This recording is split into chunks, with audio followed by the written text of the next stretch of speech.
ak sa bavíme vyložene o zlatých, tak podľa mňa tak 5. Ja som pesimistickejší, takže 4. Dostali ste ich 9. 9? 5 a 4. Zrátalo sa to. Začni ty si väčší pamätník. Väčší. No, ja určite by som začal vlastne rebrandingom z Globtelu na Orange. To si myslím, že bola ako veľmi zásadná kampaň nielen pre tú značku alebo tie dve značky, ktoré sa nejakým spôsobom fúzovali, ale pre celý trh, pretože to prinieslo ako keby nový level kvality, hlavne čo sa týka exekúcie, čo sa týka toho, ako uchopiť tú reklamu, že zrazu to neboli len také nejaké jednoduché fóriky alebo jednoduché príbehy, ale dostalo to takú vzletnosť, takú tú západniarsku ako keby kultúru, taký ten vzhľad, taký nadhľad nad celkovými vecami, vrátane teda krásnej exekúcie a to si myslím, že bol ako keby taký, že zásadný prelom, pretože od toho obdobia sa potom tieto reklamy už šírili aj medzi ostatné značky a tá kvalita toho prostredia reklamného sa teda výrazne zvýšila aj vďaka tomu, že ten Orange vstúpil vlastne na trh.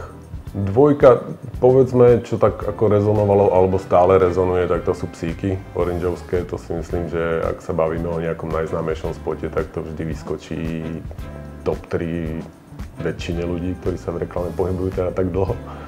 Takže určite psíky. To tiež asi nemusíme popisovať, čo to je.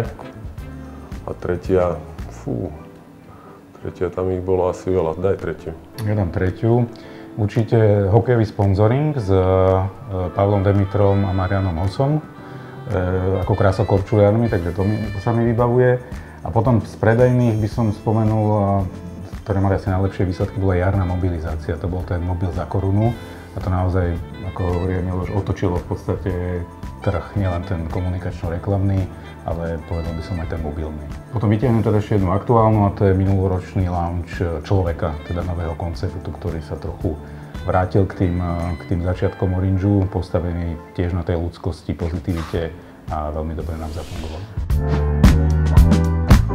No ty si paradoxne spomenul moju srdcovku, akože tá hokejová reklama, to je určite niečo, čo bolo jednak môjmu srdcu blízke a jednak to bolo proste neuveriteľné s tými chlapcami pracovať a vypálilo to na konci proste strašne dobre.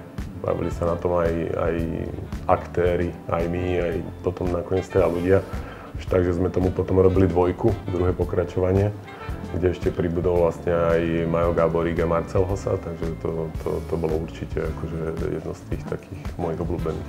Ja spomeniem zase tohtoročnú, je to digitálna kampaň Influencerky, ktorá je zameraná na bezpečnosť na internete, alebo respektíve proti kyberšikane a tá nám brutálne zarezonovala a v podstate za prvý deň mala organický zásah 1 milión videní, s tým, že sa nám po dlhej dobe podaril naozaj takýto až virál, tak to by som to nazval.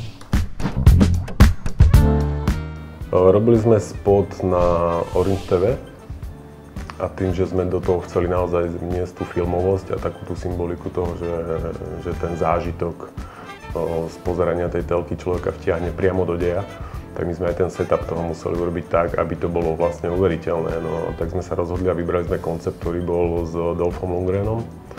Takže sme išli točiť ako keby akčný film v podstate do Mexika, v hlavnej úlohe teda s Dolphom. A to bol teda zážitok. Jednak ten výsledok je si myslím, že remeselne akože úžasný, že je to naozaj krásne urobený spot.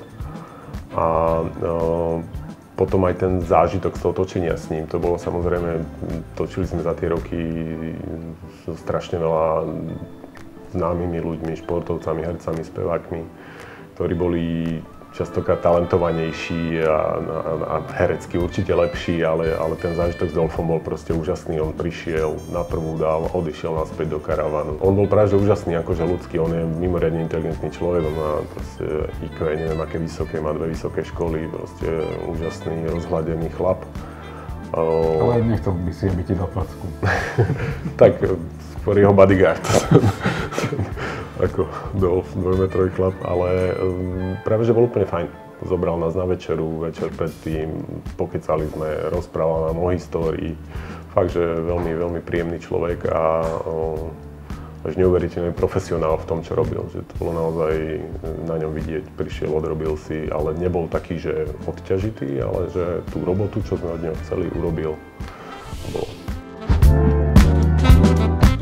Teraz viac sa to vyrovnáva, ale tá televízia na Slovensku má stále veľmi silný vplyv. Z televízie stále vypredané a myslím, že je zopár príbehov nie veľmi pekných z minulosti nedávnej, kedy značky naozaj všetko presunuli do digitálu a strátili aj trhový podiel alebo iné parametre.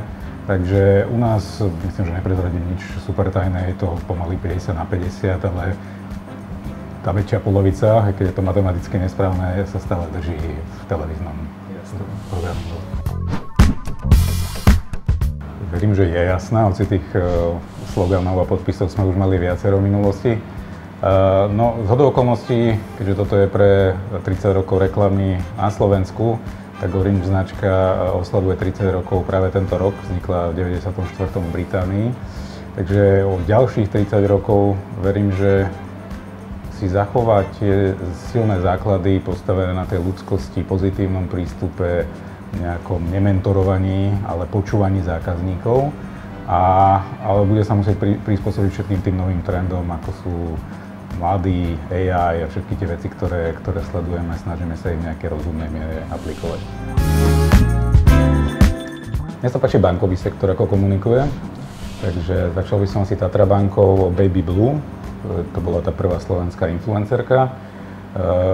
Dlhodobo sa mi páči Slovenská sporiteľňa, aj s tou témou návratu Slovákov. Neviem, ako sa presne volala tá kampaň, ale vystupovala tam tá babka Žofia. Budúcnosť je naša. Budúcnosť je naša a to vlastne by aj sedelo s nejakými našimi klejmami. A tretiu už určite dá Miloš, už si teraz mal čas spomenúť. Tak mne sa ešte páči pomerne